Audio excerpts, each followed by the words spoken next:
So after completion of a fifth types of ovules, fifth type of ovules, now we'll move to the last part of the ovules and their structure and their position. The last part of the ovule will be called as hemitropous, right? The last and the final type of ovule that is called as hemitropous ovules. In the hemitropous ovules in the karitara.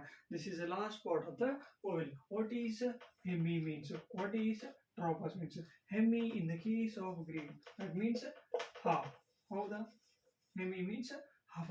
Whereas in the case of tropos, I have already told you that is tropos means turn. How the tropos means turn. Where in the case of hemitropous, the type of ovals that we are going to see under the case of hemitropous ovals is completely not, sorry, it is not turned, but it is turned. That is in the case of halfly. It is turned in a halfly manner. How, in what manner it is turned, I will explain in detail by explaining the structure of what, by explaining the structure of hemitropous ovule. Now I will draw the structure of hemitropous ovule, right? By drawing the types of, by seeing the structure of ovule, you will come to know that where it is a chalaja, right? Chalaja, micropyle as well as a funicle situation. Now I will draw the hemitropous ovules. That means it must be what, halfly turned, right?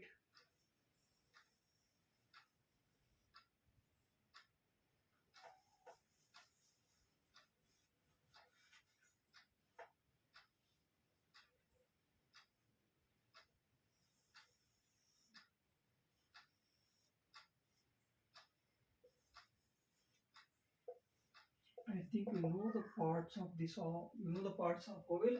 If you didn't know the parts of ovules, go and watch my first video that I uploaded in the November 1. Now there you will get the types of ovules, the parts that I have didn't mention here, the parts you will get the mentioned and detailed explanation there. So see, this is inner integument and this is outer integument and this is called as funicle, where it is a presence of water, chalaja, right? And one more I have to mention, that is called as micropyle. That means here it is also, it is completely what, here in the case of hemitropous ovule, so we can see the presence of a chalaja, micropyle as well as a funicle, where in scientific manner, how to describe, how to see the position of a micropyle, right? Micropyle, chalaja and funicle.